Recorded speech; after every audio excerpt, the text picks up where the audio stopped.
So hello everyone and I welcome you all to JEE Rank Plus Enthuse batch. तो basically आज हम क्या करने वाले हैं, नया चैप्टर स्टार्ट करेंगे इलेक्ट्रिक चार्जेस एंड फील्ड। मैं अपने बारे में बता देता हूँ, my name is Manoj Kumar और मैंने इलेक्ट्रिकल इंजीनियरिंग करी है। तो बहुत ही बेसिक से हम चीज़ें लेके चलेंगे और हाईएस्ट लेवल एडवांस लेवल तक की हम यहाँ पर इस टॉपिक पर पढ़ने वाले हैं। तो जितना स्ट्रॉन्ग मैं ये मानता हूँ कि आपकी जो पकड़ रहेगी इलेक्ट्रिक चार्जेस एंड फील्ड पर, इतना यही टॉपिक जो है ना, ये आपको आगे क्या करेगा, सेम कॉन्सेप्ट आपके बार बार रिपीट होंगे, सिमिलरिटीज आपको देखनी है। और इन सब छोटी छोटी बातें जो आज हम सीखेंगे, इनका मैं ये मानता हूं कि पूरी क्लास 12th की फिजिक्स में कहीं ना कहीं यूज इनका आता रहेगा। तो आज के टॉपिक को बहुत ध्यान से देखना। चलिए सेशन को शुरू करते हैं, अभी तक की यहाँ स्टार्ट करें। चलिए स्टार्ट करते हैं हम अपने सेशन को। ओके, तो बेसिकली आज की क्लास में मैं कवर करने वाला हूं electric charges and it's calculation. तो आज हम समझेंगे कि इलेक्ट्रिक चार्ज क्या होता है और उसकी कैलकुलेशन किस तरीके से करी जाती है, इस पर आज हम काम करेंगे। नेक्स्ट क्लास में हम कूलम्स फोर्स और इन सब पर काम करने वाले हैं, कर पाए। बिकॉज आई बिलीव कि अगर आप विजुअलाइज कर पाएंगे तो आप कोई भी क्वेश्चन को सॉल्व कर पाएंगे। और ये जो क्वेश्चंस रहते हैं बेसिकली क्लास 12th के, इसमें होता क्या है कि हम विजुअलाइज नहीं कर पाते, हम समझ नहीं पाते कि अच्छा ये चार्ज ऐसा चल रहा है तो दूसरी चार्ज क्या हमारे पास चीज चल रही है। ठीक है, तो वो काम मेरा पहले प्रोसेस रहेगा कि आप चीजों को विजुअलाइज करिए, समझिए कि हो क्या रहा है। बिकॉज मैकेनिक्स में क्या होता है, जब हम क्लास 11th के टॉपिक्स करते हैं तो चीजें हमें सामने दिख रही होती है, हमें वहां पे एक मास दिख रहा होता है, हमें कुछ चीजें दिख रही होती है, यहाँ पर कुछ चीजें हमें ऐसे दिख नहीं रही होती। तो बात करते हैं बिल्कुल बेसिक से स्टार्ट करते हुए कि हम मानते हैं कि हमारे पास यूनिवर्स है, पूरे का पूरा यूनिवर्स, सारी चीजों को आप ले लीजिए, सभी चीजों में तो फिजिक्स है।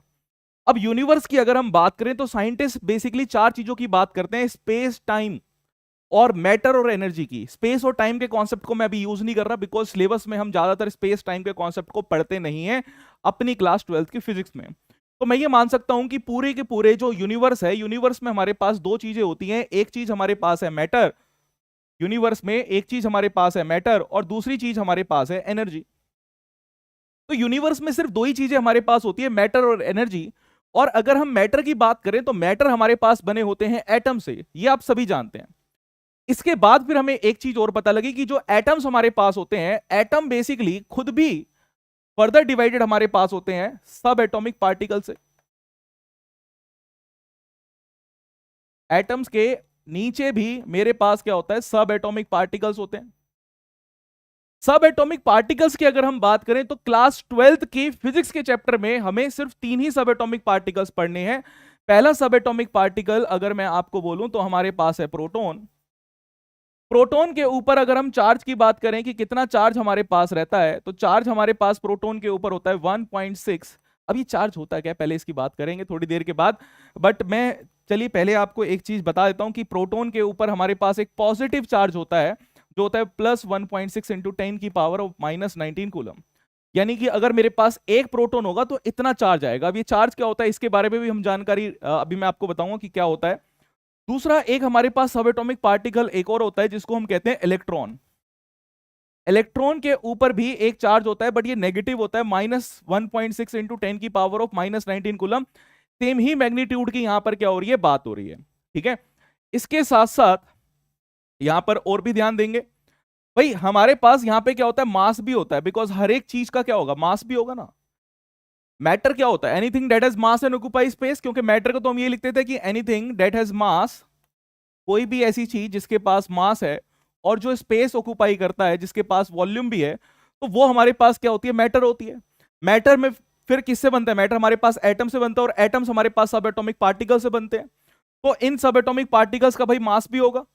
तो प्रोटॉन का मास जो हमारे पास रहता है mp, ये मैं यहां पे लिख रहा हूं आपके लिए 1.67 इंटू 10⁻⁻27 kg। इलेक्ट्रॉन जो हमारे पास होता है, ये थोड़ा सा दुबला पतला इलेक्ट्रॉन हमारे पास होता है। इलेक्ट्रॉन हमारे पास है 9.1 इंटू 10⁻⁻31 kg। ठीक है, फिर नीचे की तरफ अगर मैं यहां पर आऊं तो नीचे मेरे पास यहां पर है न्यूट्रॉन। तीसरा मेरे पास है न्यूट्रॉन। और न्यूट्रॉन मेरे पास, न्यूट्रॉन पे कोई चार्ज नहीं होता, नो चार्ज। और अगर जिस पर कोई चार्ज नहीं, उसकी हमारे कोर्स में कोई बात नहीं। न्यूट्रॉन ना तो हम यहां पे इलेक्ट्रोस्टैटिक में हमारे लिए इंपॉर्टेंट है, ना ही मैग्नेटिक में हमारे लिए इंपॉर्टेंट है। ना तो इस पे कोई मैग्नेटिक फोर्स लगती है, ना ही इस पे कोई इलेक्ट्रिक फोर्स लगती है। तो आप ये चीज समझ के रखना कि जब इस पे कोई फोर्स नहीं लग रही तो इसका कोई मतलब कोई डिफ्लेक्शन वगैरह भी नहीं होगा, ठीक है। न्यूट्रॉन पे हमारे पास कोई भी काम नहीं होता है। तो not affected by electric and magnetic force, मैं यहीं पे एक पॉइंट आपको लिखवा देता हूं, ये अगर पॉइंट आपको कहीं ना कहीं तो काम आएगा। ये not affected by electric and magnetic force,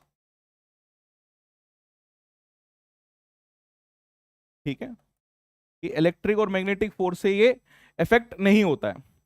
इसके साथ साथ भाई सर अब आपने इतने की बातें कर दी तो ये इस न्यूट्रॉन का भी हमारे पास मास बता दीजिए। मास ऑफ न्यूट्रॉन जो हमारे पास होता है ये ऑलमोस्ट आप ऐसा कह सकते हैं कि मास ऑफ प्रोटॉन के बराबर ही हमारे पास होता है। हल्का सा सटल सा डिफरेंस होता है, इसको हम न्यूक्लियर वाले चैप्टर में कंसीडर करेंगे, बट फॉर कैलकुलेशन पर्पज, एक minute, right hand thumb rule दोबारा से बता दें कावेरी। अच्छा, राइट हैंड थंब रूल को मैं दोबारा से बता दूंगा, एक्सप्लेन कर दूंगा, वो हमारे पास आएगा जब हम क्रॉस प्रोडक्ट करेंगे, ठीक है। जब वो मैग्नेटिक फील्ड वाला चैप्टर आएगा तो उसमें आएगा, अभी पहले इसको कंप्लीट कर लेते हैं, या फिर जो लास्ट में हम डाउट सेशन का मैं क्लास लूंगा तो उसमें बता देंगे, ठीक है। डन। तो आज है क्लास में आज तो न्यूट्रॉन और प्रोटॉन का मास अभी के लिए हम क्या लेके चलेंगे जी, सेम लेके चलेंगे, ठीक है। अब इस चार्जेस को समझते हैं कि ये चार्ज एक्चुअली हमारे पास है क्या, ठीक है। भाई जैसे एक मास हमारे पास क्या होता है, एक मास को अगर कोई बोले कि मास को आप डिफाइन कर दो, तो मास हमारे पास क्या होता है, मास एक फंडामेंटल क्वांटिटी है। भाई अगर मैं ऐसे डिफाइन कर रहा हूं कि कोई भी मेरे पास मैटर है, उसके पास मास है और उसके पास स्पेस है, इसी तरीके से अगर किसी के पास मास है तो मास किसकी वजह से है, मास बेसिकली उसके अंदर जो सामान है उसकी वजह से ही तो है। अबे जैसे कि एक बैलून मेरे पास है, बैलून मैंने ऐसे करके हवा भर दी बैलून के अंदर, तो मेरी जो हवा है जो उसके अंदर गई है उसका भी तो कुछ वेट रहेगा।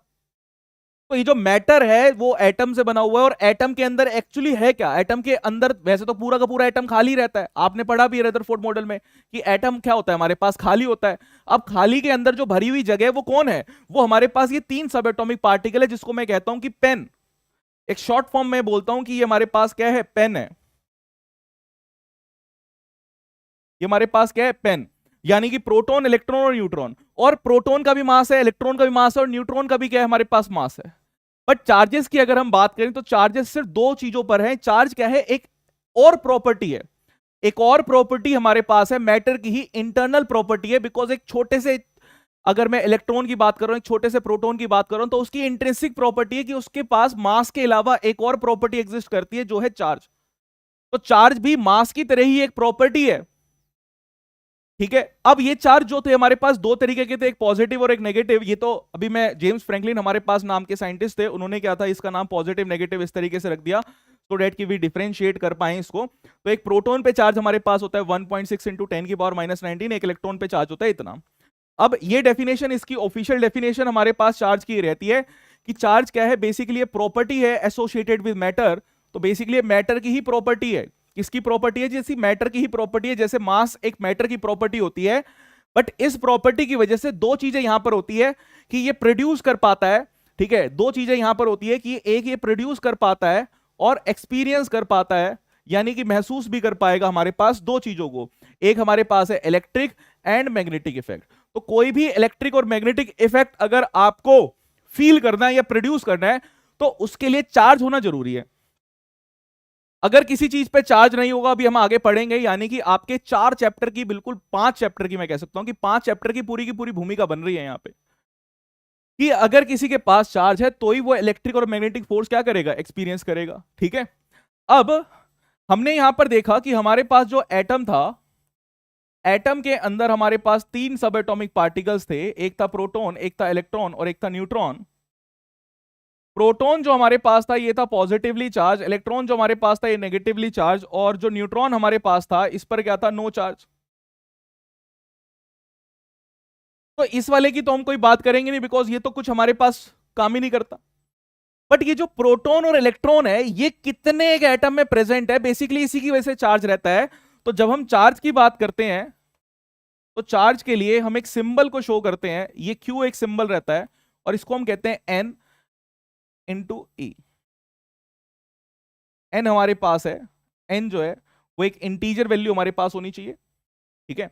एन जो है हमारे पास एक इंटीजर वैल्यू होनी चाहिए।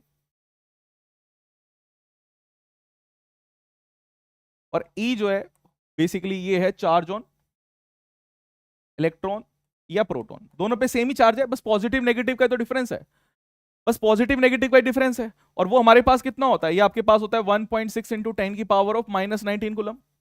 और इस प्रॉपर्टी को हम कहते हैं क्वांटाइजेशन ऑफ चार्ज। ये जो प्रॉपर्टी मैंने लिखी है इसी प्रॉपर्टी को हम कहते हैं क्वांटाइजेशन ऑफ चार्ज, यानी कि हमने एक तरीके से फिक्स कर रखा है कि चार्जेस अगर डेवलप होंगे तो इसी तरीके से डेवलप होंगे, यानी चार्जेस में कोई डील होगी।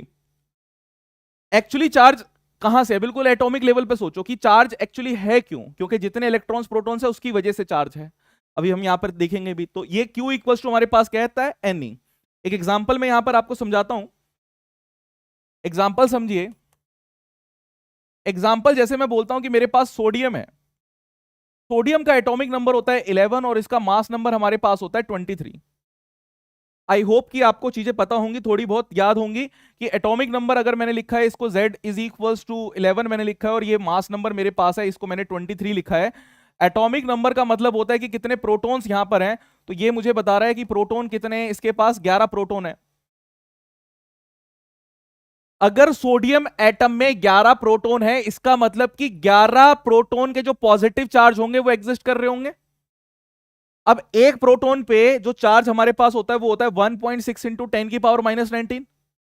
तो अगर मैं ये आपसे पूछना चाहूं कि आप बताइए कितना पॉजिटिव चार्ज मेरे पास होगा, तो मैं इसको स्मॉल क्यू से ऐसे बता देता हूं आपको कि मेरे पास अगर कोई पूछे कि पॉजिटिव चार्ज कितना होगा, तो आप पॉजिटिव चार्ज को बता सकते हैं कि आपके पास होगा 11 इंटू 1.6 इंटू 10 की पावर ऑफ -19। ये आपके पास चार्ज रहेगा, कूलम में आएगा। ठीक है, इसके अलावा आप इलेक्ट्रॉन्स अगर आपको निकालने हैं तो ये अगर न्यूट्रल मेरे पास है तो इलेक्ट्रॉन्स भी इतने ही होंगे, इलेक्ट्रॉन्स भी 11 होंगे अगर ये न्यूट्रल है तो, क्योंकि जितना पॉजिटिव चार्ज है उतना ही मेरे पास क्या होगा, नेगेटिव चार्ज भी होगा, और उतना ही मेरे पास नेगेटिव चार्ज भी यहां पर एग्जिस्ट कर रहा होगा, यानी कि मैं ये नेगेटिव भी कह सकता हूं कि ये मेरे पास नेगेटिव है। क्या कावेरी ये बात समझ में आ रही है, इतनी बात समझ में आई है? क्वांटाइजेशन ऑफ चार्ज का मतलब कैसे है, ऐसा है कि आप मान लीजिए कि आप एक दूध खरीदते हैं, तो दूध जो आप खरीद के लेके आते हैं, आप एक पैकेट के फॉर्म में दूध खरीदते हैं, मान लेते हैं कि पैकेट के फॉर्म में आप मिल्क खरीद सकते हैं, तो 500 ml का पैकेट है। मैं इसमें यहां से बताता हूं आपको, अब पहले एक क्वेश्चन करवाना पड़ेगा। मैं मानता हूं कि आप एक मिल्क खरीदते हैं, अगर एक बच्चा मिल्क परचेज करता है और वो मिल्क परचेज कर सकता है सिर्फ 500 ml के पैकेट्स में ही, 500 ml के पैकेट्स में ही क्या कर सकता है, मिल्क परचेज कर सकता है। ठीक है, तो आप बताइए अगर ये 500 के ml में ही मिल्क परचेज कर सकता है तो कितने पैकेट्स कर सकता है, भाई ये n पैकेट्स परचेज कर सकता है। तो आप ये कहेंगे सर मेरे पास जो आंसर आएगा ये आएगा 0.5, मतलब मैं n भी कह देता हूं, इतने लीटर दूध होगा। कितने लोग मान पा रहे हैं कि सर इतने लीटर दूध होगा?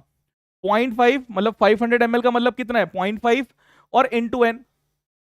क्या आप यहां पर 250 ml मिल्क लेके आ सकते हैं क्या, 250 ml मिल्क लेके आ सकते हैं, यस या नो, ये बताइए। क्या आप मुझे कह सकते हैं कि 250 ml मिल्क लेके आ सकते हैं? ये एग्जिस्ट नहीं करेगा। बिकॉज क्यों नहीं एग्जिस्ट करेगा, बिकॉज आप ये n पैकेट जो है, आप एक पैकेट खरीद सकते थे, आधा पैकेट नहीं खरीद सकते। दुकान वाले कहेगा बुक बुड बुक, एक पैकेट खरीदो नहीं तो फिर क्या कर रहे हो, निकलो यहां से, आधा पैकेट थोड़ा ना देंगे। तो ये एग्जिस्ट नहीं करेगा, ठीक है, डज नॉट एग्जिस्ट।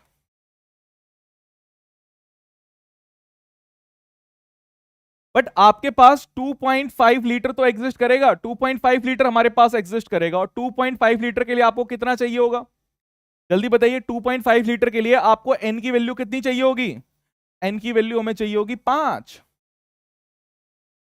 ठीक है, 5 अगर हमारे पास रहेगी तो वैल्यू रहेगी। तो यही क्वांटाइजेशन है कि आपने फिक्स कर दिया कि चार्जेस किसकी वजह से है, तो जिसकी वजह से चार्जेस हैं, ठीक है, चार्जेस जिसकी वजह से आ रहे हैं तो उसी के मल्टीपल्स में हम क्या करेंगे, चीजों को देखेंगे। क्या ये बात समझ में आई? ठीक है, आई होप कि ये चीज क्लियर है। तो यहां पर हम यही चीज बात कर रहे हैं यहां पे। ठीक है, अब चार्ज की यूनिट क्या होती है इसको भी देख लीजिए। इसकी अगर हम एसआई यूनिट की बात करें कि चार्ज की जो एसआई यूनिट होती है, एसआई यूनिट ऑफ चार्ज, तो एसआई यूनिट ऑफ चार्ज हमारे पास रहता है कूलम।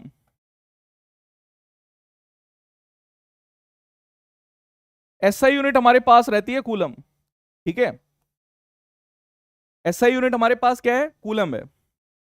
ये आपको नोट करके रखनी है कि एसआई यूनिट इसकी रहती है कूलम। दो टाइप के हमारे पास चार्जेस हैं। टाइप्स ऑफ चार्जेस की अगर हम बात कर सकते हैं यहाँ पे, तो टाइप्स ऑफ चार्जेस की अगर हम बात करें, मैं यहीं पे लिख देता हूं। तो टाइप ऑफ चार्जेस हमारे पास दो चार्जेस होते हैं, एक पॉजिटिव एक नेगेटिव।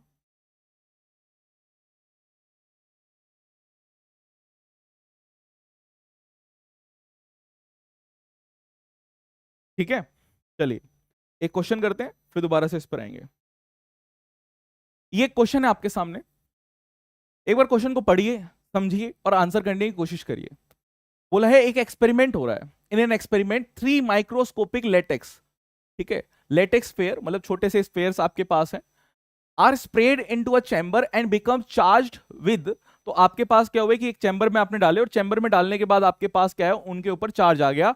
जो चार्ज हमारे पास है 3, 5e और -3 respectively. All the 3 charges fair come in contact. उसके बाद क्या हुआ, सारे के सारे चार्जेस हमारे पास कॉन्टैक्ट में आए और फिर क्या हो गए, सेपरेट हो गए, है ना, simultaneously for a moment and got separated. Which of the following are possible values for the final charge of the sphere. कि कौन सी इसके पास हमारे पास वैल्यू हो सकती है। तो यहां पर हम क्या यूज करेंगे, टू यूज, हमें एक प्रॉपर्टी होती है कंजर्वेशन ऑफ चार्ज की, प्रॉपर्टी यूज करनी है कंजर्वेशन ऑफ चार्ज की, ठीक है। मैं यहां पे कंजर्वेशन ऑफ चार्ज लिख देता हूं। टू यूज हमें करना है कंजर्वेशन ऑफ चार्ज। जब भी किसी कंजर्वेशन की बात आती है तो चार्जेस हमारे कंजर्वेशन लॉ को फॉलो करते हैं। इसका मतलब क्या है कि जो चार्ज पहले होगा, कंजर्वेशन लॉ हम फिजिक्स में कई बार यूज करते हैं, चार्ज जो पहले होगा, यानी कि मैं कह देता हूं कि चार्ज जो इनिशियल मेरे पास है वही चार्ज मेरे पास क्या आएगा, बाद में भी आएगा, चार्ज फाइनल भी होगा। जो इनिशियल चार्जेस मेरे पास है वही क्या होंगे, फाइनल चार्जेस भी होंगे। चार्जेस जो होते हैं वो एक स्केलर क्वांटिटी हमारे पास होती है। तो इनिशियल चार्ज, एक बार देखिए मैं इनिशियल वाले की वैल्यू लिख रहा हूं, जो पहले हमें चार्जेस दे रखे हैं। तो ये चार्ज दिया है हमें 3e, एक चार्ज दिया है +5e, मैं दोनों को ऐड कर रहा हूं, माइनस मेरे पास है 3e। तो मैंने यहां पे क्यू नेट निकाला। चार्जेस को हम क्या कर सकते हैं, ऐड सब्ट्रैक्ट सिंपल वे में कर सकते हैं, क्योंकि ये स्केलर क्वांटिटी होती है। तो अगर मैं यहीं से नेट चार्ज की अगर बात करूं कि नेट चार्ज मेरे पास कितना होगा, तो ये 3 होगा और ये मेरे पास कितना आ जाएगा, ये मेरे पास आएगा 5e। अब अगर मैं फाइनल चार्ज की बात करूं, ये मेरे पास क्या आया, ये मेरे पास आया 5e, ठीक है। अब अगर मैं फाइनल चार्ज की बात करूं कि फाइनल चार्ज मेरे पास कितना होगा, तो फाइनल चार्ज यहां पर देखिए, इन सब का सम भी 5 आना चाहिए। भाई initial is equal to final हमारे पास है, कोई चार्ज बीच में हमारे पास डेवलप नहीं हुआ। इसका मतलब क्या है, इसका मतलब ये है कि बीच में अगर कोई चार्ज आया नहीं, तो इसमें भी हमारे पास जो टोटल सम आएगा वो 5 ही आएगा। तो आप ऐड करके देखिए, 5 + 5 10 -6, ये आपके पास नहीं हो सकता, है ना। रेड से मार्क कर लेते हैं। जल्दी बताइए कावेरी, जल्दी बताओ कौन कौन से ऑप्शंस यहां पर हो जाएंगे, ऐड करना है तुरंत ही। 6 6 12, 12 - 7 5, ये तो आपके पास फ्रैक्शन में तो वैसे ही नहीं हो सकता, ठीक है। 4 5, ये आपके पास क्या है, ये डेसिमल में आ गए तो वैसे नहीं हो सकते, क्योंकि 3.5 नहीं हो सकता था ना हमारे पास, डेसिमल में नहीं आ सकता था। फिर आपके पास ये वाला देखिए, ये आपके पास कितना आएगा, -1 -4, ये भी नहीं है आपके पास। यही वाला ऑप्शन पहले वाला, अब दूसरा वाला ऑप्शन हमारे पास क्या है, करेक्ट है, B option is the correct. 12 - 7 5 आपके पास आ गया। क्या ये बात क्लियर है, जल्दी बोलिए, ठीक है। बी ओनली, तो ये बी ओनली भी समझना है कि बी ओनली क्यों है, बी ओनली भी समझना है कि बी ओनली हमारे पास क्यों है, ठीक। चलिए आगे आते हैं नेक्स्ट पर।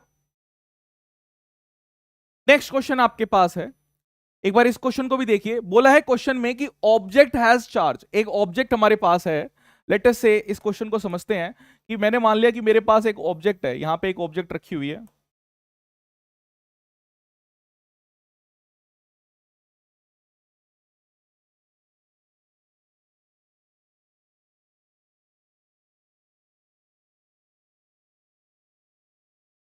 ठीक है। ये मेरे पास ऑब्जेक्ट है और इस पर जो चार्ज हमारे पास है पहले से ही, इस पर जो चार्ज हमारे पास है ये 1 कूलम चार्ज है, ठीक है। ये ऑब्जेक्ट हमारे पास है और इस पर जो चार्ज हमारे पास है ये 1 कूलम चार्ज है। और ये गेन कर रहा है, देखना ध्यान से। मैंने ये चीज बताई नहीं है, बट फिर भी इस क्वेश्चन के बाद फिर मैं वो चीजें बताऊंगा कि कैसे हमारे पास चीजें काम करते हैं, कैसे इलेक्ट्रॉन्स पॉजिटिव और नेगेटिव हमारे पास आ रहे हैं, इस पे भी हम बात करेंगे। पर एक बार समझिए कि क्या है यहाँ पर।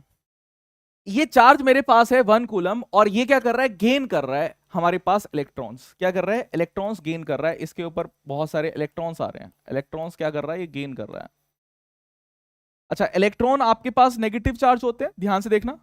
इलेक्ट्रॉन हमारे पास कैसा चार्ज होता है, नेगेटिव चार्ज गेन कर रहा है। नेगेटिव चार्ज क्या कर रहा है, ये गेन कर रहा है। अगर ये नेगेटिव चार्ज गेन करेगा तो अब आप बताइए, ये जो चार्ज हमें दिया होता है बाय डिफॉल्ट, कोई बच्चा पूछे कि सर ये जो चार्ज हमें ऑब्जेक्ट में दे रखा है, ये पॉजिटिव होता है नेगेटिव होता है, बाय डिफॉल्ट आप हर चीज को पॉजिटिव लेके चलेंगे। बाय डिफॉल्ट तो हमारी चीज को पॉजिटिव लेके चलते हैं, है ना। तो बाय डिफॉल्ट मैं लेके चलूंगा कि मेरे पास कैसा है, ये पॉजिटिव है। तो अगर ये पॉजिटिव चार्ज है, मेरे पास नेगेटिव चार्जेस आ रहे हैं, कितने नंबर ऑफ नेगेटिव चार्जेस हमारे पास आए हैं उसको भी एक बार देख लो। तो ये नंबर हमारे पास है, देखिए बोल रहे हैं ना गेन कर रहा है कितने, तो ये गेन कर रहा है हमारे पास 5 × 10⁻18 इलेक्ट्रॉन्स हमारे पास गेन कर रहा है। अब इतने इलेक्ट्रॉन से इसके चार्जेस में क्या हमारे पास फर्क आएगा, तो उसको देखते हैं। तो मैं मानता हूं कि हमारे पास सबसे पहले तो मैं निकालता हूं कि कितना चार्ज ये गेन कर लेगा। तो क्यू गेन निकालने के लिए मुझे क्या करना पड़ेगा भाई, एनई करना पड़ेगा, यही तो फॉर्मूला था। तो Q gain is equal to, अगर मैं एनई करता हूं तो एन आपके पास वहां पे है, तो ये आपके पास है 5 × 10⁻18, और ये इलेक्ट्रॉन पे चार्ज कितना होता है आपके पास, 1.6 × 10⁻−19 कूलम।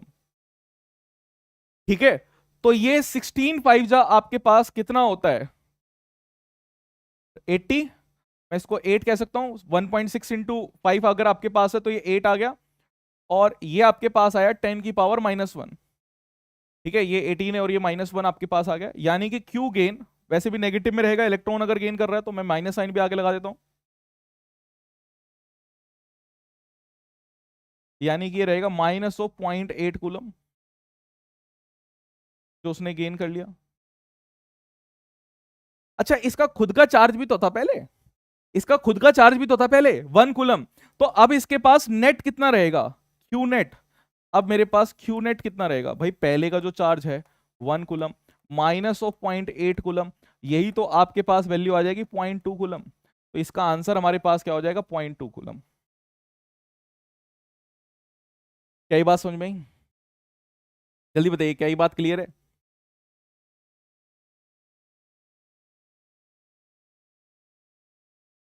अब समझिए एक बार कि चार्जेस आ कहां से रहे हैं, एटम लेवल पे एक बार समझते हैं। तो मानते हैं कि हमारे पास क्या है, एक एटम है,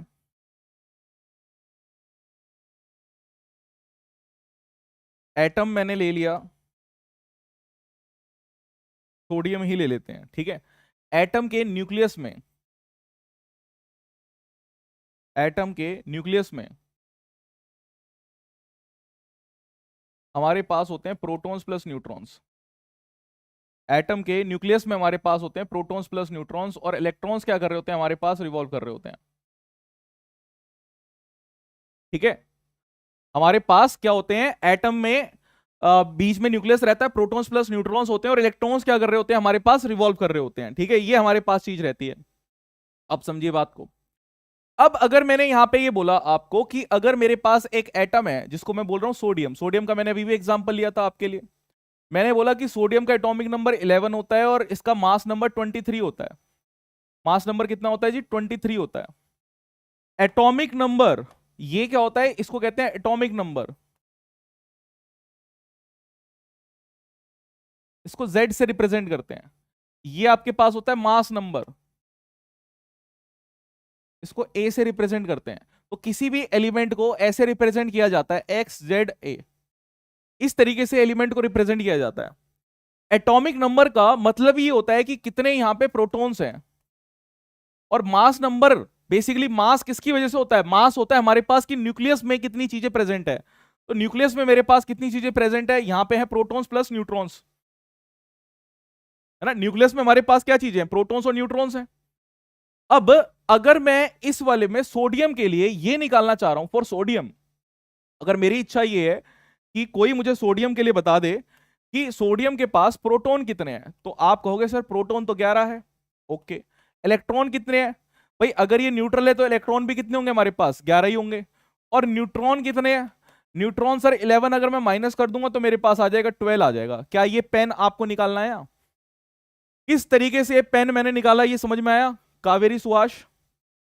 अगर ये आपको समझ में आ गया तो इसके बाद एक एग्जांपल और करो। अगर मैं आपको कह रहा हूं कि मेरे पास Na+ है, Na+, आपको पता है ये कैटायन बोला जाता है। कैटायन एनायंस तो आप पढ़े हैं, ये क्लास 10th में आपने पढ़ाई है। बट आज आपको समझ में आएगा कि एक्चुअली ये कैटायन एनायन होते क्या है। तो मैंने यहां पे कहा कि आपके पास Na+ है, इसको मैं कैटायन कह रहा हूं। तो कैटायन में हुआ क्या? हुआ ये, क्या इसका एटॉमिक नंबर चेंज हो गया? भाई एटॉमिक नंबर चेंज होता है तो सोडियम से कुछ और बन जाता है। एटॉमिक नंबर इसके पास 11 ही है। तो क्या इसका मास नंबर चेंज हो गया? भाई मास नंबर भी हम चेंज नहीं करते हैं, बिकॉज मास नंबर तो हमारे पास प्रोटॉन्स और न्यूट्रॉन्स हैं, ये तो न्यूक्लियस में रहता है। ये कैसे चेंज होगा? ये भी चेंज नहीं होता। तो चेंज किस चीज का आया यहां पर ध्यान दीजिए। चेंज हमारे पास आया अगर ये एक पॉजिटिव चार्ज है, यहां पे क्या है? ये पॉजिटिव चार्ज है। कितना पॉजिटिव चार्ज है? पॉजिटिव चार्ज मैंने ये देखा कि यहां पे पॉजिटिव चार्ज 1 है।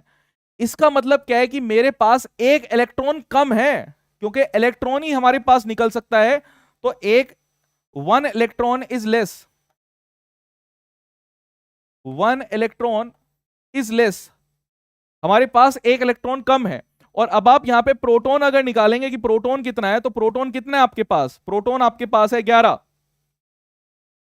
ठीक है, आपके पास प्रोटॉन कितना हुआ? 11। अगर इलेक्ट्रॉन की बात करेंगे कि इलेक्ट्रॉन कितना है, तो एक कम इलेक्ट्रॉन मेरे पास है, इलेक्ट्रॉन हुआ 10। भाई तभी तो पॉजिटिव चीज आ रही है ना। आप खुद सोचिए कि आपके अंदर अगर पॉजिटिविटी बहुत ज्यादा है, इसका मतलब नेगेटिविटी कम है। पॉजिटिविटी ज्यादा है, इसका मतलब नेगेटिविटी कम है। तो मेरे पास प्रोटॉन ये आएगा, इलेक्ट्रॉन ये आएगा, न्यूट्रॉन हमारे पास वही रहेंगे 12। क्या ये बात समझे? जल्दी बताइए, क्या ये बात समझ में आई सोडियम के लिए? Is it clear Kaveri?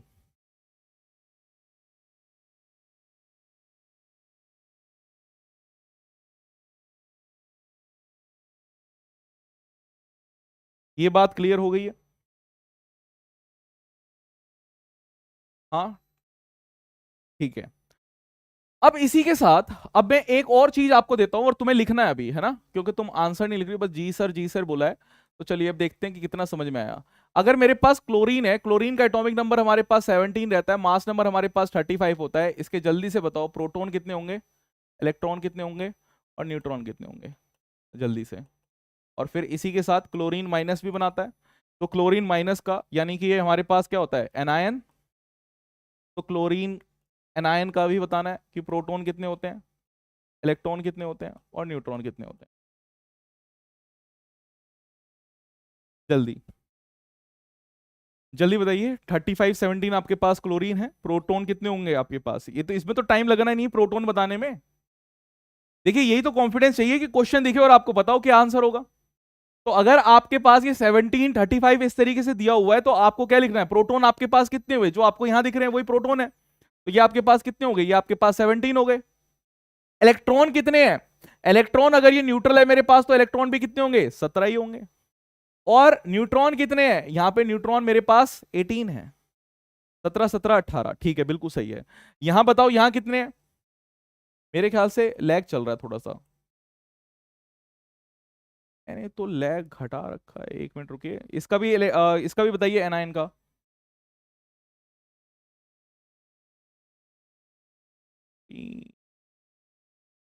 Okay, latency है थोड़ी सी। पी, प्रोटॉन, प्रोटॉन की अगर हम बात करेंगे तो प्रोटॉन हमारे पास कितना है? भाई प्रोटॉन थोड़ा ना चेंज हो रहे हैं, 17 है, बिकॉज एटॉमिक नंबर सेम ही है। इलेक्ट्रॉन हमारे पास चेंज हो गया, नेगेटिव अगर आया तो कितने होंगे हमारे पास? 18। और ये कितने होंगे? 18। यानी 17 18 18। ना ना ना ना ना ना, कम कैसे हुए? अगर इलेक्ट्रॉन कम कर देते तो पॉजिटिव नहीं होता।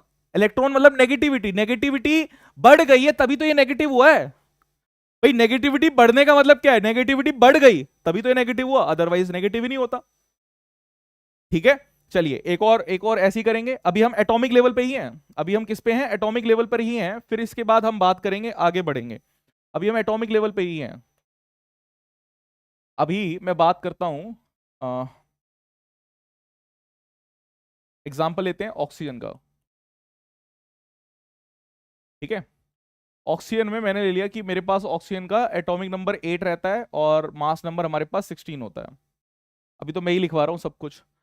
चलिए इसका बताइए जल्दी से, पेन कितना होगा, जल्दी जल्दी बताइए। प्रोटॉन, इलेक्ट्रॉन्स, न्यूट्रॉन्स, जल्दी, फास्ट फास्ट, मतलब मेरे से फास्ट हो जाना चाहिए। फिर ऑक्सीजन का आपको पता है क्या बनाता है, O2 माइनस बनाता है। ये क्या है हमारे पास, एनायन। तो इसके एनायन के फिर बताइए प्रोटॉन्स, इलेक्ट्रॉन्स, न्यूट्रॉन्स कितने होंगे।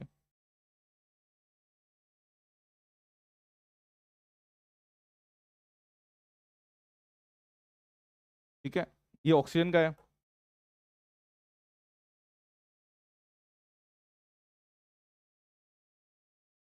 फिर ऑक्सीजन की बात हमारे पास हो गई, फिर ऑक्सीजन के साथ साथ एक हाइड्रोजन का भी सिंपल कर लें।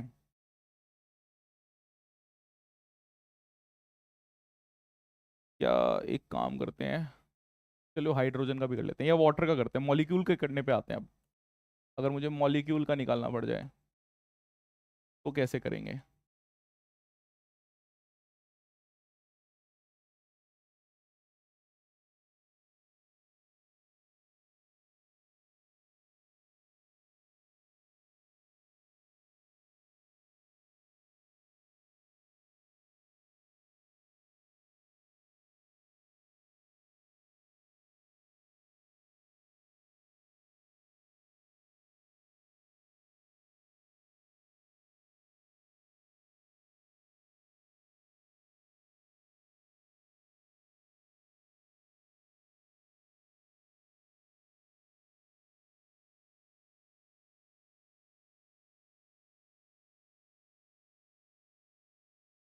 ठीक है जी, चलिए लिख दिए हैं शायद ना, 8 8 8, हाँ ठीक है। सो प्रोटॉन की अगर हम बात करेंगे तो प्रोटॉन हमारे पास, बाकी इसके लिए भी ट्राई करो, इस पे के लिए दिमाग लगाओ कि क्या है हमारे पास।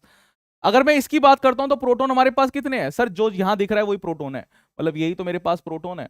और इसके अंदर क्या होते हैं, इसके अंदर प्रोटॉन्स प्लस न्यूट्रॉन्स होते हैं यहाँ पे, ये चल जा। ठीक है, इलेक्ट्रॉन हमारे पास कितने हैं, इलेक्ट्रॉन अगर ये न्यूट्रल है तो 8 ही है, न्यूट्रॉन अगर मैं इसको माइनस कर दूंगा तो मेरे पास कितने हुए, 8 हुए। प्रोटॉन की अगर यहां बात करेंगे तो हमारे पास 8 है। इलेक्ट्रॉन्स कितने हो गए हैं, इलेक्ट्रॉन्स हमारे पास 10 हो गए, बिल्कुल सही बताया। और न्यूट्रॉन्स कितने हैं, न्यूट्रॉन्स हमारे पास 8 है, ये चेंज नहीं होंगे, ठीक है। चलिए अब बात करते हैं हमारे मॉलिक्यूल की। अगर मॉलिक्यूल पे हम पहुंच जाए, मॉलिक्यूल क्या होता है, मॉलिक्यूल क्या होता है, आपको मैंने एक थ्योरी में बताता हूं फिजिक्स में। देखिए आपको चीजें जो है ना, मैं जो चीजें पढ़ा रहा हूं, मैंने ये आपको कहा है, आप इसको समझना भी। जो मैं चीजें बता रहा हूं हो सकता है कि आप चीजें भूल जाएं, होता है, मतलब नॉर्मल रहता है, कई बार ऐसा होता है कि हम भी भूल जाते हैं, हम तो रेगुलरली पढ़ाते रहते हैं तो हमें चीजें याद रहती हैं, है ना। तो आपको कुछ चीजें ऐसी होती है जो कभी चेंज नहीं होती। वो चीजें ऐसी है कि फिजिक्स में आप जब पढ़ रहे हैं तो आपको है ना पूरी की पूरी पिक्चर जो आपको दिख रही है क्वेश्चन में, आपको वो नहीं देखनी होती, आपको देखने होते हैं पिक्सल्स, कि एक्चुअली उसका कंपोनेंट्स क्या है, उसके कंपोनेंट्स क्या है, हमारे क्वेश्चंस के कंपोनेंट क्या है। अगर ये मैं कह रहा हूं कि मेरे पास मॉलिक्यूल यहां पे है, तो मॉलिक्यूल का मतलब मेरे पास क्या है, मॉलिक्यूल का मतलब मेरे पास क्या हुआ, मॉलिक्यूल का मतलब हुआ कि इसके अंदर 3 एटम है।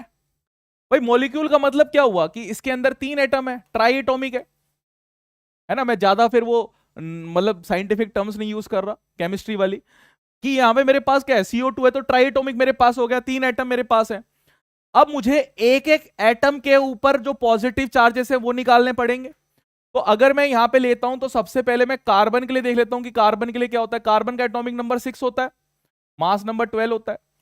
एक एटम मेरे पास ऑक्सीजन का है, ये 8 है, और इसके साथ साथ क्या है यहां पर 16 है। अब आपको प्रोटॉन बताने हैं कि इसके प्रोटॉन कितने हैं, ठीक है, प्रोटॉन बताने हैं कि प्रोटॉन कितने हैं आपके पास, यही तो 2 नंबर है, मतलब ये आपके पास कितने हैं, ये 2 नंबर है। तो प्रोटॉन देखिए, इसमें प्रोटॉन कितने हैं, कार्बन में कितने प्रोटॉन है, 6, ऑक्सीजन में कितने हैं, 8। बट 8 और 8 कितने हो गए, मतलब 2 अगर मेरे पास ऑक्सीजन है तो 8 और 8 कितने हुए, 16। तो 16 पॉजिटिव तो इसके पास आ गए, 16 + 6 अगर मैं करूंगा तो कितने हो गए, 22। किस किस को ये समझ में आ गया कि इसके पास 22 है, क्या ये समझ में आया, 22 की मैथ समझ में आ गई।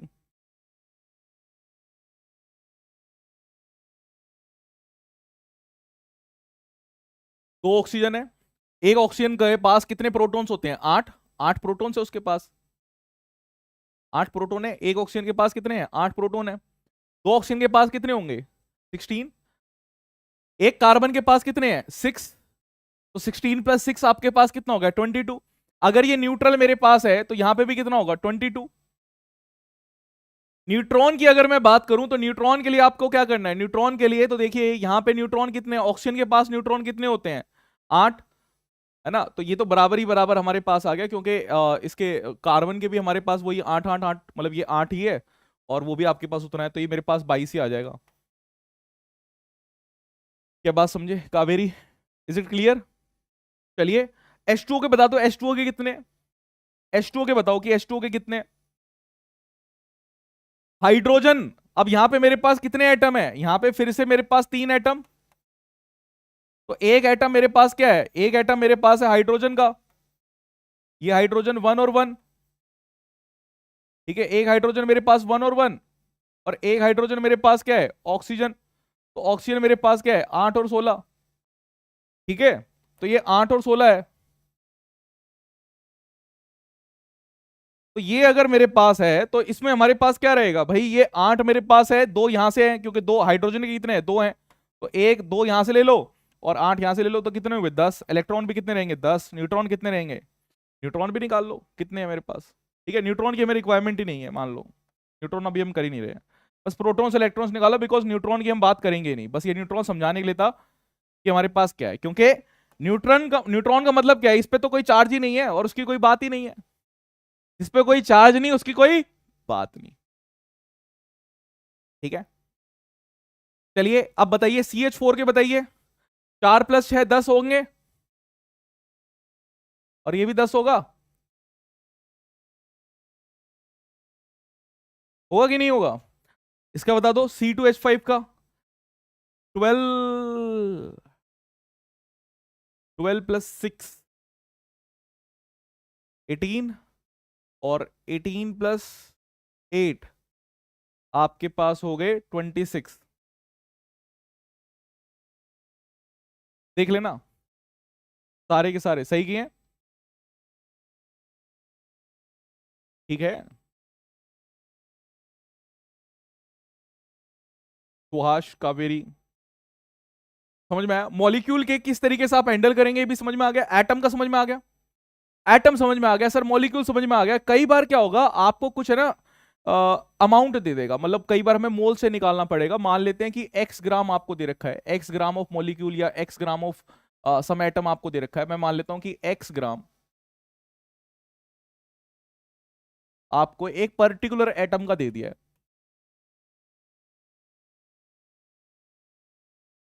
x ग्राम आपको पर्टिकुलर एटम का दिया हुआ है, और फिर बोलेगा कि फाइंड करिए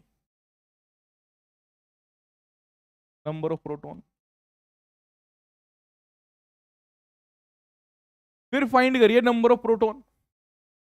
तो नंबर ऑफ प्रोटॉन कैसे फाइंड करेंगे अगर पर्टिकुलर एटम का दे रखा है? तो उस चीज को आप समझिए। देखिए कैसे फाइंड आउट करेंगे कि अगर मेरे पास, मैंने माना कि एक एटम जो मेरे पास है, पर्टिकुलर एटम अगर मुझे दे रखा है, जनरलाइज करके चलते हैं फिर एक एग्जांपल समझेंगे। अगर मैंने इधर लिखा Z और इधर मैंने लिखा A, इधर Z अगर मेरे पास है तो इस पे P मेरे पास है, और ये अगर मेरे पास है तो यहाँ पे P + N हमारे पास है। ठीक है, नंबर ऑफ प्रोटॉन निकालने हैं, यानी मैं कह सकता हूं कि एक पर्टिकुलर एटम में कितने प्रोटॉन्स होते हैं? P, मतलब ये जो Z मेरे पास है उतने ही नंबर ऑफ प्रोटॉन्स होंगे। एक अगर सिंगल एटम मेरे पास होता, ध्यान से देखेंगे कि अगर एक सिंगल एटम होता तो मैं कहता नंबर ऑफ प्रोटॉन मेरे पास होते Z। नंबर ऑफ प्रोटॉन कितने होते? Z होते। कितने लोग समझ गए इस बात को कि अगर सिंगल एटम होता तो नंबर ऑफ एटम कितने होते हमारे पास? Z। बट अब की बार क्या है कि सिंगल एटम नहीं है। अब हमारे पास क्या है? सिंगल एटम नहीं है, हमारे पास पर्टिकुलर कुछ ग्राम है। तो हम क्या करेंगे, पहले नंबर ऑफ एटम्स ही निकालेंगे, है ना? अब मेरे पास पहले मुझे नंबर ऑफ एटम्स निकालना पड़ेगा, मल्टीपल एटम्स अगर मेरे पास है तो मल्टीपल एटम्स अगर मेरे पास हैं, क्या मैं इस तरीके से ना लिख के, सिंगल एटम रहता तो ये हो जाता। अगर मेरे पास x ग्राम एटम है तो पहले मैं निकालूंगा नंबर ऑफ एटम्स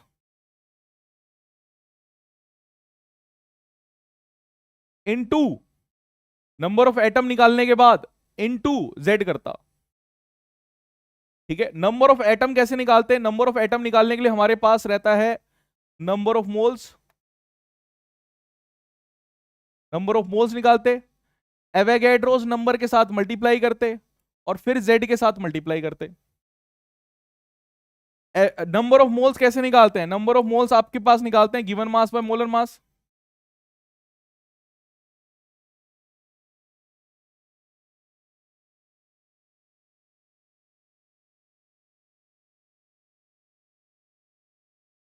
ये कैसे निकालते हैं? Given mass by molar mass, इस तरीके से हम निकालते। ठीक है, क्या ये बात समझ में आ रही है? ये बिल्कुल एक स्टेप बाय स्टेप प्रोसेस है। मैं यहां पर आपको समझाता हूं कि किस तरीके से इस प्रोसेस को हम फॉलो करेंगे, किस तरीके से हम इस प्रोसेस को फॉलो करेंगे। उस चीज को पहले आप समझिए। पहले ये यहीं लिख लेते हैं, फिर उसके बाद देखेंगे। पहले आप इसे नोट कर लीजिए, फिर मुझे बताइए क्या नोट कर लिया?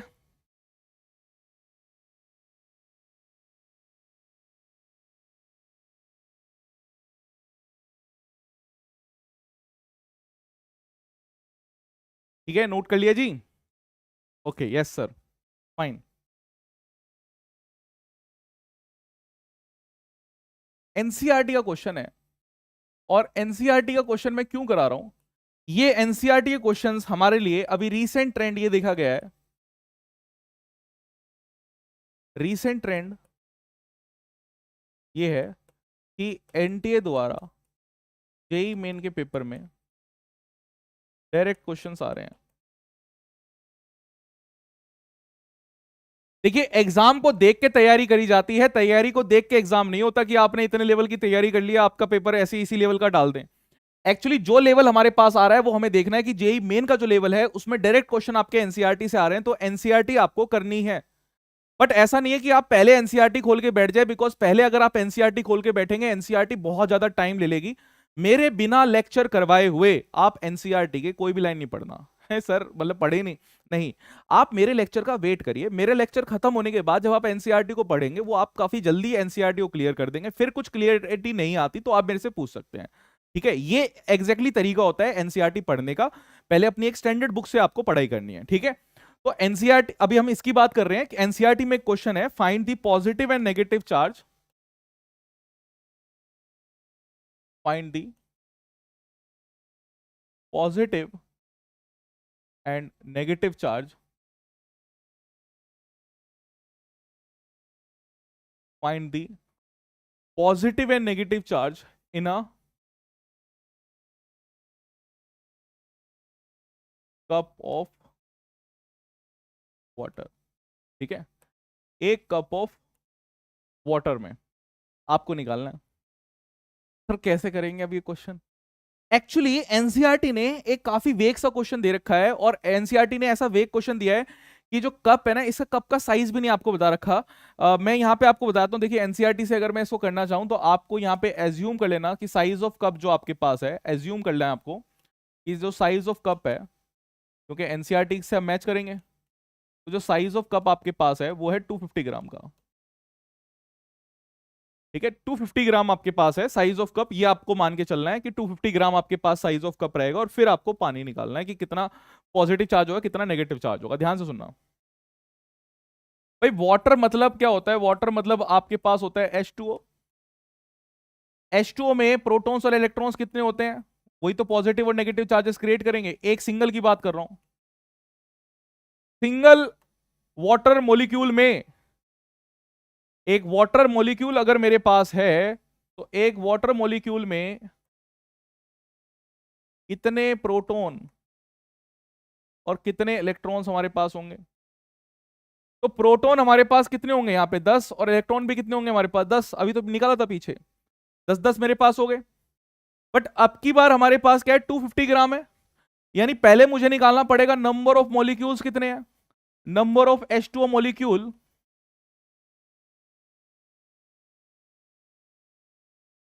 इन 250 ग्राम निकालने के लिए हमें क्या करना पड़ेगा? नंबर ऑफ मॉलिक्यूल अगर मुझे निकालने हैं कि 250 ग्राम में कितने नंबर ऑफ मॉलिक्यूल है, तो मुझे यहां पर चाहिए होगा नंबर ऑफ मोल और एवोगैड्रोस नंबर को अगर मैं मल्टीप्लाई कर दूंगा तो मेरे पास नंबर ऑफ H2O मॉलिक्यूल आ जाएंगे। ये तो केमिस्ट्री में आपने पढ़ा है ना, और ये तो पढ़ा होगा केमिस्ट्री में कि अगर हमें चीजें निकालनी है तो इस तरीके से निकाल देते हैं। नंबर ऑफ मोल आपके पास क्या है? नंबर ऑफ मोल आपके पास होता है given mass by molar mass into आप एवोगैड्रोस नंबर कर देंगे। गिवन मास देखिए आपके पास यहां पर कितना है। गिवन मास को आप लिखेंगे 250, ये आपके पास है 18, ये आपके पास 6.022 into 10⁻23।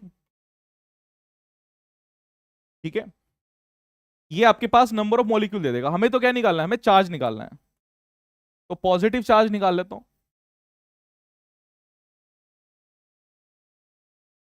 Positive charge is equal to number of proton in one molecule, एक मॉलिक्यूल में जो नंबर ऑफ प्रोटॉन है, into into total number of molecule.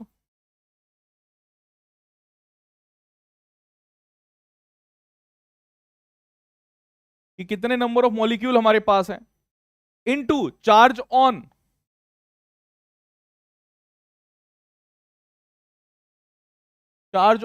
Proton, मतलब जितना भी हमारे पास एक चार्ज प्रोटॉन पे रहता है। ये काम हम कर देंगे, हमारा आंसर आ जाएगा। ठीक है, नंबर ऑफ प्रोटॉन्स कितने हैं हमारे पास? 10 इनटू ये निकालना है तो 250। मैं इसको सबको अलग अलग कलर में लिख रहा हूं सो डेट कि आपको ये भी पता रहे कि किस चीज का किसकी वैल्यू हमने डाली है। इसको भी चेंज कर देते हैं, व्हाइट में कर देते हैं। ठीक है, तो ये इनटू मैंने किया, व्हाइट की वैल्यू ये डाली है, यहां से ही कॉपी कर देते हैं।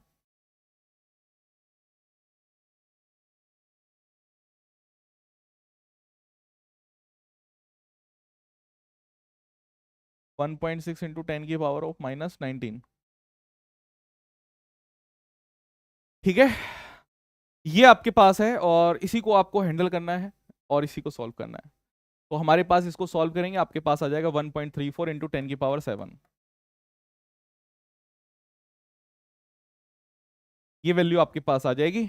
इसको सॉल्व कर लेना। ये क्वेश्चन समझ में आया किस तरीके से हैंडल कर रहे हैं? क्वेश्चन क्योंकि काफी ज्यादा इंपॉर्टेंट है। क्वेश्चन समझ गए हो?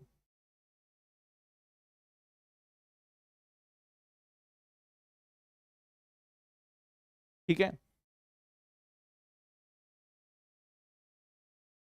क्लैरिटी आ रही है कुछ?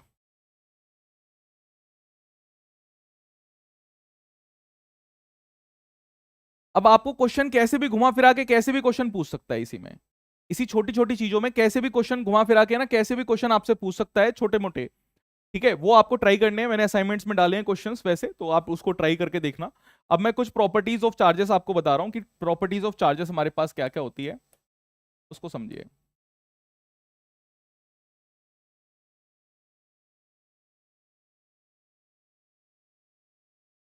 प्रॉपर्टीज ऑफ चार्जेस, पहली चीज हमारे पास होती है कि like charges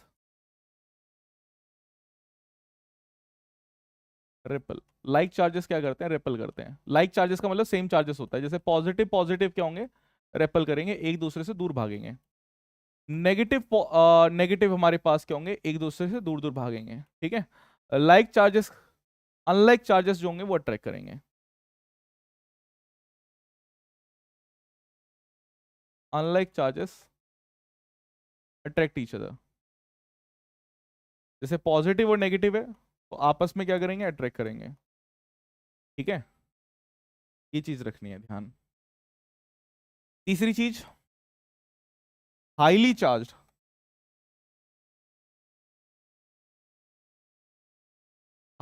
body can attract neutral body, can attract neutral body. तो न्यूट्रल बॉडी के साथ अट्रैक्शन हो सकती है किसी हाईली चार्ज्ड बॉडी की। ये चीज भी समझ में आई। और चार्ज हमारे पास प्रॉपर्टी जो रहती है स्पीड वगैरह की वजह से चार्ज हमारे पास चेंज नहीं होता है। तो हमारे पास अगर कोई न्यूट्रल बॉडी है तो ये उसको क्या कर सकता है? हमारे पास अट्रैक्ट कर सकता है। कैसे अट्रैक्ट करता है उसको समझिए। कि मैंने मान लिया कि मेरे पास यहाँ पे एक न्यूट्रल बॉडी है और इधर हमने मान लिया कि हमारे पास कोई एक चार्ज बॉडी है।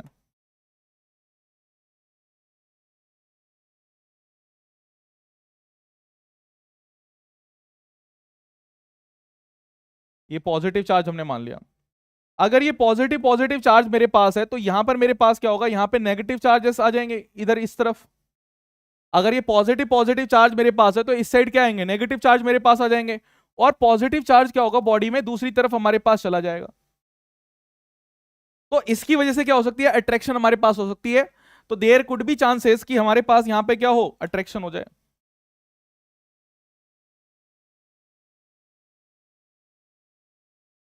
अब ये क्या हुआ हमारे पास, बेसिकली यहां पे हमारे पास है ना, इंडक्शन की वजह से, due to induction of charges,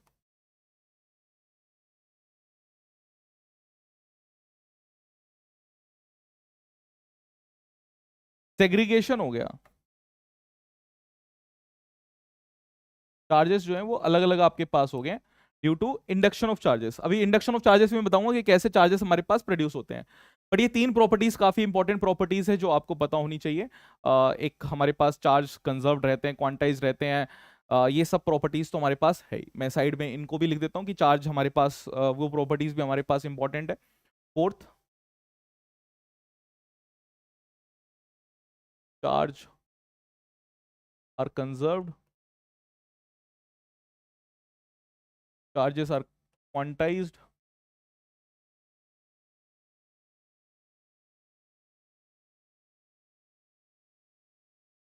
and charges are scalar। ठीक है, स्केलर है तो हम सिंपली इन्हें ऐड कर सकते हैं। चलिए एक क्वेश्चन करते हैं आपके पास। इसके लिए भी मुझे एक चीज बतानी पड़ेगी। मैंने क्वेश्चन यहीं लिया है, पहले डल गया क्वेश्चन ना। चलिए यहाँ पर देखिए, नेक्स्ट, मेथड्स ऑफ चार्जिंग।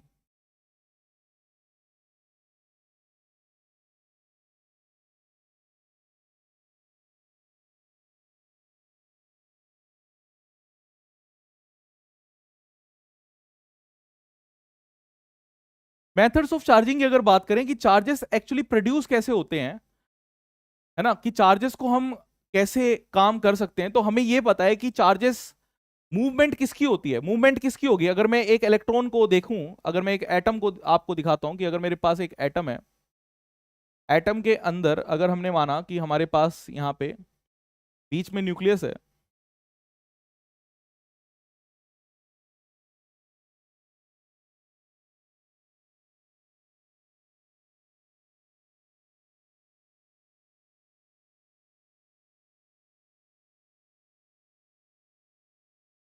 ये इलेक्ट्रॉन है, बीच में हमारे पास क्या है, न्यूक्लियस है। न्यूक्लियस अगर मेरे पास है तो मैं यहां पे लिख सकता हूं न्यूक्लियस के लिए प्रोटॉन्स प्लस न्यूट्रॉन्स। ठीक है, इलेक्ट्रॉन्स हमारे पास है, यहां पे हम लिख सकते हैं प्रोटॉन्स प्लस न्यूट्रॉन्स। अब ध्यान से सुनना, इलेक्ट्रॉन्स हमारे पास है, बेसिकली चार्जिंग के लिए हमारे पास हम इलेक्ट्रॉन्स को ही रिमूव कर सकते हैं, हम प्रोटॉन्स को नहीं करते। किस किस चीज के पास चार्जेस है भाई, इसके पास एक चार्ज है जिसको मैं कह रहा हूं नेगेटिव चार्ज, एक हमारे पास इसके पास चार्ज है नेगेटिव चार्ज, और एक चार्ज हमारे पास इसके पास है प्रोटॉन के पास, और ये क्या है, पॉजिटिव चार्ज।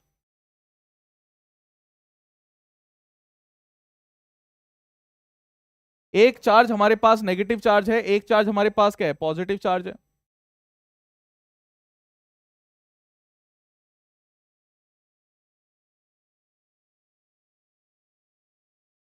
ठीक है, एक चार्ज हमारे पास नेगेटिव चार्ज है, एक चार्ज हमारे पास पॉजिटिव चार्ज है। बट जो न्यूक्लियस में जो चार्जेस हमारे पास है ना, ये काफी टाइटली पैक्ड है, मतलब इसको आप इजीली नहीं निकाल सकते। तो इजीली कौन सा निकलता है हमारे पास, इजीली रिमूव्ड हमारे पास होते हैं इलेक्ट्रॉन्स। तो इलेक्ट्रॉन के ही आने जाने से, इलेक्ट्रॉन के ही लॉस या गेन से, आपने ये देखा, पीछे भी देखा आपने कि आपके पास यहां पर भी जो चार्जेस हमारे पास आ रहे थे, कैटायंस जो एनायंस प्रोड्यूस हमारे पास हो रहे थे, है ना, ये कैटायंस और एनायंस जो हमारे पास कहां पे था, यहां पे मैंने आपको चीजें कराई, है ना। तो जो कैटायंस और एनायंस भी प्रोड्यूस हो रहे थे, तो बेसिकली क्या हो रहा था, ये जो इलेक्ट्रॉन्स है ना, यही रिमूव होते हैं। चार्ज का जो प्रोडक्शन है वो एक्सचेंज ऑफ चार्जेस की वजह, एक्सचेंज ऑफ इलेक्ट्रॉन की वजह से ही हो रहा है। इसमें एक्सचेंज ऑफ इलेक्ट्रॉन ही होता है, इलेक्ट्रॉन के अलावा और किसी चीज का एक्सचेंज हम यहां पर देख नहीं रहे हैं। इस चीज को समझे, तो हमारे पास क्या हो रहा है, एक्सचेंज ऑफ इलेक्ट्रॉन ही हमारे पास हो रहा है, बाकी और किसी चीज को हम क्या है, एक्सचेंज नहीं कर रहे हैं। तो अगर मैं मेथड्स ऑफ चार्जिंग की भी अगर बात करता हूं, तो मेथड्स ऑफ चार्जिंग में हमें यह पता है कि हम सिर्फ इलेक्ट्रॉन को रिमूव ही करते हैं। अगर मैं किसी इलेक्ट्रॉन को ऐड कर दूं, अगर हम कहीं पर इलेक्ट्रॉन को ऐड करें, तो इलेक्ट्रॉन को ऐड करेंगे तो नेगेटिव चार्ज बन जाएगा, और अगर मैं इलेक्ट्रॉन को रिमूव कर दूं कहीं से, तो हमारे पास पॉजिटिव चार्ज बन जाएगा।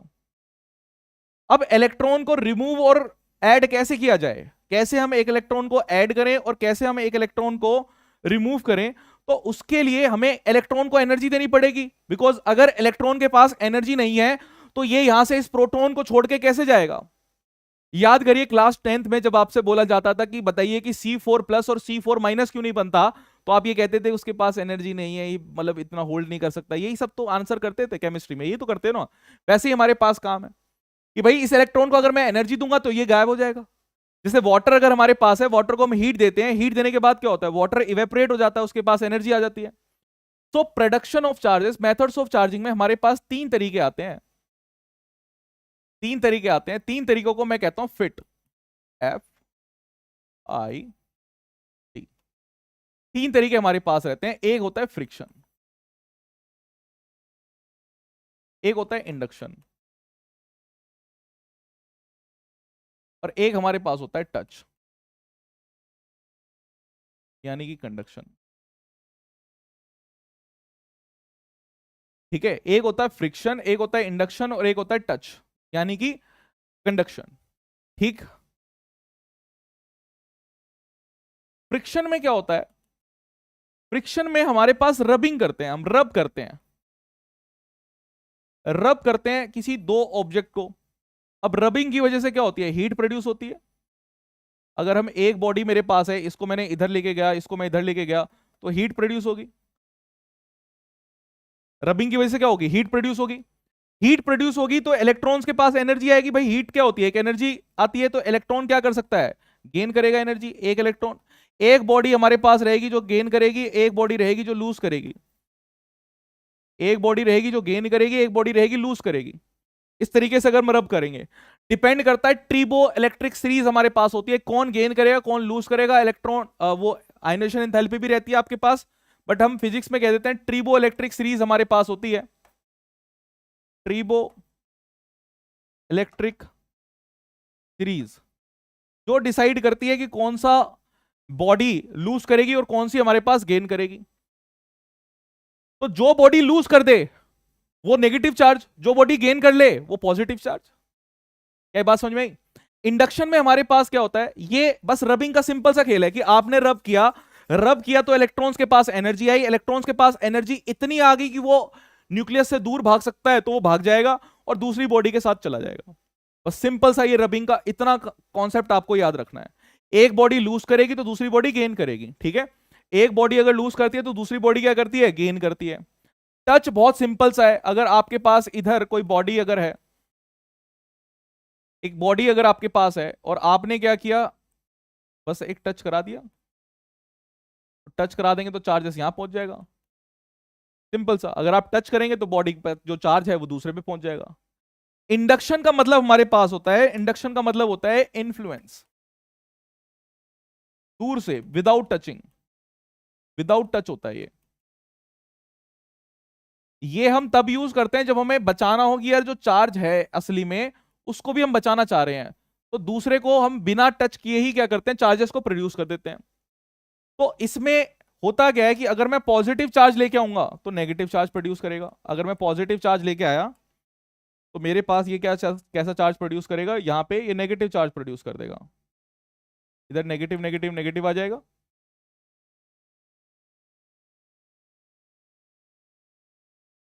ठीक है, और यहां से अगर मैंने ग्राउंडिंग कर दी और ग्राउंडिंग बाद में आपने हटा दी, तो आपके पास एक नेगेटिव चार्ज यहां पे डेवलप हो गया। अगर इसी केस में,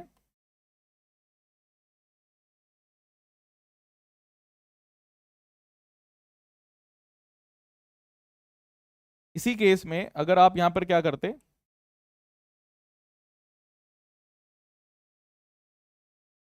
अगर नेगेटिव नेगेटिव नेगेटिव चार्ज लेके आते, तो यहां आपके पास positive positive positive positive positive charge आ जाता।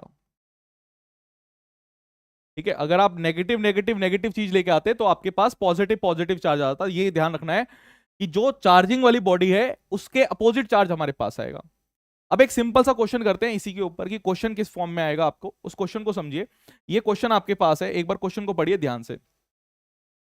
क्वेश्चन बोल रहा है if an object made up of substances A, कि मेरे पास कोई ए सब्सटेंस है, उसको मैंने रब किया बी के साथ। ए मेरे पास है और उसको हमने बी के साथ रब कर दिया, इन दोनों की हमने रबिंग कर दी। उसकी वजह से क्या हुआ, उसकी वजह से हमारे पास बी जो है उस पर आ गया नेगेटिव चार्ज और ए जो है इस पर आ गया हमारे पास पॉजिटिव चार्ज। पॉजिटिव चार्ज आने का मतलब क्या है, पॉजिटिव चार्ज आने का मतलब है कि इसने क्या कर दिया, लूज कर दिए इलेक्ट्रॉन्स। तो बी के सामने आते ही, मतलब आप ऐसा सोचिए लड़ाई हो रही है, एक के पास पैसा है ना, मतलब एक इलेक्ट्रॉन्स क्या है, पैसा मान लीजिए कि पैसा है। बी आया, बी ने मारा ऐसे घूसा और पैसे छीन लिए। पैसे छीनते ही बी के पास नेगेटिव चार्जेस आ गए, इसके पास पॉजिटिव चार्जेस हो गए, यानी इलेक्ट्रॉन्स की कमी हो गई, पैसों की कमी हो गई, ये लूज कर गया। हम तो वैसे सोच के चलेंगे भाई लूज कर दिया इसने अपने इलेक्ट्रॉन्स। ए और बी जब रब होते हैं तो ये काम हमारे पास हो जाता है, केस 1 है। नेक्स्ट देखना, फिर बोल रहा है if however an object made up of A, अगर मैं फिर दोबारा से क्या काम करूं, ए मेरे पास है, फिर दोबारा से हमने क्या काम किया, ए मेरे पास आया और ए के साथ सी आ गया। तो अब बोल रहा है ए बिकम्स नेगेटिवली चार्ज, ए जो है अब की बार होता है नेगेटिवली चार्ज और बी जो हमारे पास है ये होता है पॉजिटिवली चार्ज। अगर ये पॉजिटिवली चार्ज हुआ तो अब की बार कौन लूज किया, अब की बार ये लूज कर गया, ए जीत गया। भाई ए और सी की लड़ाई होती है, ए सी के मार देता है बट ए बी से पिट जाता है। अब ये केस 2 हमारे पास है। क्वेश्चन में आपसे बोल रहा है, ये केस 2 हमारे पास है। क्वेश्चन में आपसे बोल रहा है कि व्हाट विल हैपन, क्या होगा अगर जो बी है उसको रब कर दिया जाए सी के साथ। अगर हमारे पास बी है, बी को रब कर दिया जाए सी के साथ, बी और सी को अगर रब कर दिया जाए तो सबसे कमजोर कौन है, सबसे कमजोर तो सी है भाई, सी तो सबसे पिट रहा है। अबे यहां ए पिटा और जो पिट गया उससे भी सी पिट गया, तो यानी कि सी लूज करेगा और सी लूज करेगा तो सी आएगा पॉजिटिव चार्ज और ये मेरे पास क्या करेगा, गेन कर लेगा, यानी कि ये मेरे पास हो जाएगा नेगेटिव चार्ज। क्या ये बात समझे, आपके पास आंसर क्या हो जाएगा, सी विल बी पॉजिटिव। एक बार पढ़ लो क्वेश्चन को, क्या ऐसे क्वेश्चन हैंडल कर पाएंगे, क्या ऐसे क्वेश्चंस हैंडल हो जाएंगे, जल्दी बताइए, क्या ऐसे क्वेश्चंस अगर आएंगे तो क्या अब इसे हैंडल कर सकते हैं कि हमारे पास कौन सा चार्ज किससे अट्रैक्ट होगा, राइट। तो ये क्वेश्चन काफी अच्छा था और इस क्वेश्चन को अगर आपने सही से समझ लिया है तो ठीक है, वेल गुड। अब नेक्स्ट क्लास में मिलेंगे, आपके पास टाइम भी है सैटरडे संडे का, तो आप असाइनमेंट्स को सॉल्व करना, एक बार एनसीईआरटी पढ़ना, जहां तक हमने पढ़ा दिया है वहां तक आप पढ़ सकते हैं, एनसीईआरटी से ही पढ़ लो इतना भी जो करवाया गया है। एचसी वर्मा बुक है तो एचसी वर्मा की बुक से भी आप पढ़ सकते हैं, पीछे क्वेश्चंस कर सकते हैं जो चार्जेस वहां पे दिए हुए हैं। कुछ क्वेश्चंस दिए हैं कि परसेंटेज, मतलब कुछ परसेंटेज चार्जेस आपने एक बॉडी से निकाल लिए दूसरी बॉडी तक चले गए, तो वो काम भी आप वहां पर कर सकते हैं, ठीक है। परसेंटेज वाले में भी वही काम रहेगा कि कुछ परसेंटेज अगर आपने निकाल लिया तो टोटल पहले चार्जेस निकालनी है फिर परसेंटेज निकालनी है। इन चार्जेस की कैलकुलेशन हमारे पास जो है वो बहुत काम आएगी जब हम कूलम्स लॉ पढ़ेंगे, जिन्होंने नेक्स्ट क्लास कूलम्स लॉ की है। तो बस आज की क्लास में इतना ही, फिर मिलते हैं हम अपनी नेक्स्ट क्लास में।